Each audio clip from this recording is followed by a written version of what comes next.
Данное видео было записано на презентации игры «Артефакт» прессе 9 марта. Гейб Ньюэлл подробно рассказал о концепции игры и ее составляющих. Видео подготовил канал PC Games N, а перевод субтитров группа Steam ВКонтакте. Приятного просмотра. Артефакт for us is in the same way that Half-Life 2 was an attempt to take everything that we saw in the industry and all of our own thinking and our own experiences and turn it into sort of a definitive statement of what a first-person action game was. That's what Artifact is in terms of trading card games, right? You know, Richard really invented the modern trading card game with Magic the Gathering. He's learned a huge amount. We think we're contributing to this, and between us, that's what we're trying to do. One of the interesting things about trading card games is they've been around for a long time. This is something people really like to do. It's not like, you know, this is an exclusively a recent phenomenon. You know, it's people have been doing this for hundreds of years. When you look at post Magic the Gathering, for us there are a couple of sort of interesting points along the way. Like as sort of designers and people who are thinking about customers, like Pokemon did this amazing job of doing some. Still probably is the benchmark for saying, if you're trying to do a game, if you're trying to do a trading card game as well, if you're trying to do, you know, linear media, they really have done it better than anybody else. Like, it is still the single most valuable entertainment franchise in history. You know, more than the Super Bowl, more than certainly any of Valve's products, more than Harry Potter. Pokemon is that. So that's, you know, why that's important. Chronex was interesting because it was the first it was the first digital online trading game. It's an answer to a trivia question, but it's kind of an important one to answer. Hearthstone is a great game. Right now, we would say that that's really the benchmark online trading card game. We think they do a lot of really smart things, and obviously, we've been fans of Blizzard and Blizzard products for a long time. So what is Artifact?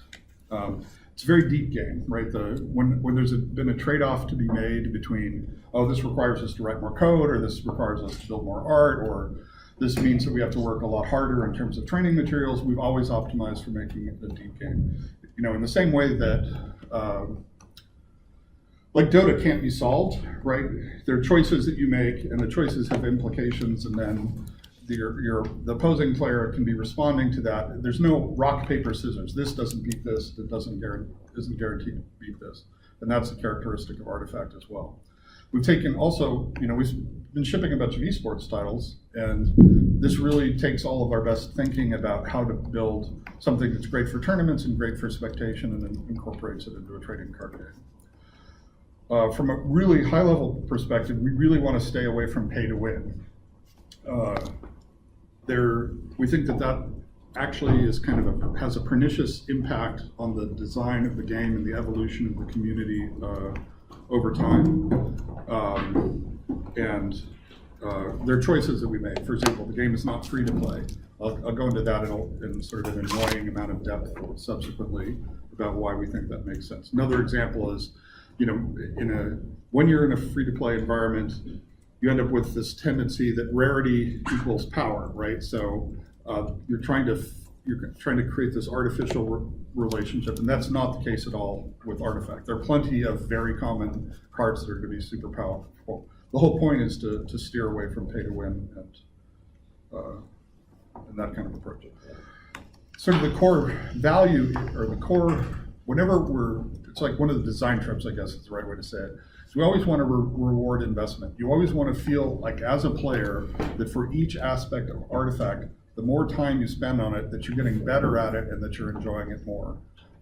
We've all played plenty of games where you put in 100 hours and you really are done, right? You know, if you played another 100 hours, you're still going to be playing it pretty much the same way you were at that point. You're not really feeling like you're improving. You don't feel like you're being rewarded for the time and effort that you're putting into it. So I use Dota because I think most of you have played Dota. So in my case, I put in over 10,000 hours of Dota, and I'm still convincing myself, although some people around here may disagree, I'm still convincing myself that I'm becoming a better player. Like right now, I'm obsessed with a single aspect, which is when I play, I'm super focused on denies, right? And that's just one of those things that as a Dota player you do. It's like you loop back, right? I remember, 900 or 9,950 hours ago when I started trying to figure out how to do denies. But now I've like circled back again, and I'm really convinced that if I can get a little bit better, that it's going to have an impact, and that my enjoyment of the game and my skill in the game are going to get better. That's the same thing we're trying to achieve with Artifact. If you're into deck building, you're going to feel like depth building has enormous depth, right? That there are a bunch of interesting choices you can make. It's not like everybody just automatically is going to know what the correct answer is. You're going to feel like, wow, I actually learned something, or I watched somebody else build a deck, or I tried some stuff. My deck building is getting better. You're going to want to feel like you're going to be rewarded for actually searching for, the marketplace for deals and things that you're interested in. Playing it, studying it, watching it are all things that are going to reward you to the degree that you put that in. So that's an important characteristic. And hopefully after you have a chance to play and after you have a chance to see the pros play, you'll start to get a sense of how that's actually instantiated in the game. Has high production values. I'll talk about this a little bit more, but it uses the Source 2 engine, which probably sounds like it's a little overpowered for a card game, but I think when you see the game, you'll realize how that translates. The only single player component to it is there's an AI that's going to teach you how to play the game, right? There's no campaign. It's not intended to be a single player game at all, other than to prepare you for multiplayer. It has a bunch of novel mechanics, things that just haven't been seen in trading card games before. Like there's stuff in there that Magic the Gathering player will look at and go, oh my God, that breaks a whole bunch of stuff in my model for how this stuff works. There are going to be a bunch of consequences. There are going to be a bunch of choices I make. There are going to be a bunch of strategies that are affected by these kinds of mechanics. You'll see that as you play. We think a lot about economy. So when we talk about packs, what we're really talking about is users injecting value into the shared economy that everybody has. And so I'll talk about that, where the process of doing that is supposed to be have benefits above and beyond just the fact that you end up with a bunch of cards. It has to be something that your purchase of cards makes other players' lives better. As I said before, deck building is in and of itself a significant experience. So economy, marketplace, and workout, we'll talk about that more, as well as the fact that it's much to play. So talking with Richard, so the original Magic the Gathering players typically were spending about $400 a year on cards, right? That's just kind of a concrete number. So when you think of the fact that people are acquiring assets, right? You start to worry when you think of these things the way we've learned to think about them. How do you preserve that value, right? You don't want people to say, I've accumulated a bunch of assets and they're constantly being depreciated. I don't want to find out that the cards have gone to zero value because of some design decision you've made, or because I can't exchange them for other people. So a market is one way of increasing the value of an asset. In nerdy terms, there's a liquidity premium that are associated with that assets. One of the weird things, for me personally, and this is maybe me being a little bit naive, is I was surprised that paper games had much better liquidity characteristics than the digital card games, because it's actually a lot easier, obviously, to create online digital exchanges of those things. But in a lot of these games, it was easier in the paper world to buy and sell cards and maintain the value of the assets that you had acquired. So let's turn this into a kind of a concrete example. Here's an example of a long-term side effect. If it's difficult for you to exchange the value, to exchange assets for other similarly valued assets, what you end up happening is you're imposing a huge switching cost on strategy. So let's say in a game where either my assets are depreciating or I can't exchange them, I can spend a bunch of time building up stuff, and then I'm stuck with my strategy. Like, I can't make a technical decision and say, I would like to try something else, because essentially I have to burn all of the value that I've put into the game so far, right? So what you want to do, okay, why is that bad? Well, it's bad because it means that there's this, you end up getting the characteristic that you see in games with us, qualities is that there's a stagnation in the evolution of strategies. You also end up having people who just reach the point where they fall off a cliff and just aren't going to make they're just going to keep playing, they're going to get bored, and then they're going to stop playing. So it has kind of a toxic effect in the long run. One of the reasons we're not free to play is that if there's a drain where essentially time, if there anything has a value of 0 and there's any connection to any of the other assets, it drives down all of those other assets to 0 as well. So if time is free, or if an account is free, or cards are free, then anything that has a mathematical relationship to those things ends up becoming devalued over time, whether it's the player's time and you just make people grind for thousands of hours for minor or trivial improvements, or the asset values of the cards or whatever. That's a consequence. So you don't want to create that flood of free stuff that destroys the economy and the value of people's times and assets. So I'm avoiding talking about the game because this is all background stuff for when you actually see the game. So we do think tournaments and spectation are going to be super important. We're going to start off by having, similar to the original international that we did for Dota, there's going to be $1 million tournament that will actually happen Q1 of next year. There are also going to be automated tournaments. So the system will automatically build tournaments where it's trying to figure out how to create the most entertainment value for groups. So it'll look through the space of players and try to create tournaments that pull people in so they're actually getting the greatest aggregate value out of that. There'll also be professional tournament tracks the same way that you see professional tournament tracks in TF and CS and Dota. And the spectation in the client should be very high quality. So there'll be, you have sort of the baseline Twitch stream where you're just looking at the same thing that the player is saying, and that's fine for people who want to do it that way. But we think that spectation is a lot more interesting, especially as the pros evolve their strategies. There's a bunch of live stats. You as the observer want to flip through both players' desks. Rather than just having the vision of an individual player, there are a bunch of things that make spectation a lot more interesting than just seeing what each player is seeing. As I said about packs, an economist would say that you need to have positive externalities, not just red extraction. So it's a spectatable event, and they're also like specific game modes. You guys are familiar with like draft and seal deck tournaments, right? So those kinds of concepts are embedded in our thinking about packs. And an important thing is that the more the community puts into the assets that they're accumulating, that then feeds into things like the compendium does in Dota 2, where if people buy a bunch of packs, that translates to a bigger tournament pools or other ways in which revenue gets fed back to the community. As I said before, Artifact uses Source 2. The interesting thing about that is it also means that now that Source 2 is running on iOS and Android. So it's kind of cool. It's just kind of a milestone for us in terms of, okay, well, you can actually run Dota 2 on an iPad right now. You wouldn't want to because the input is wrong and the performance isn't there.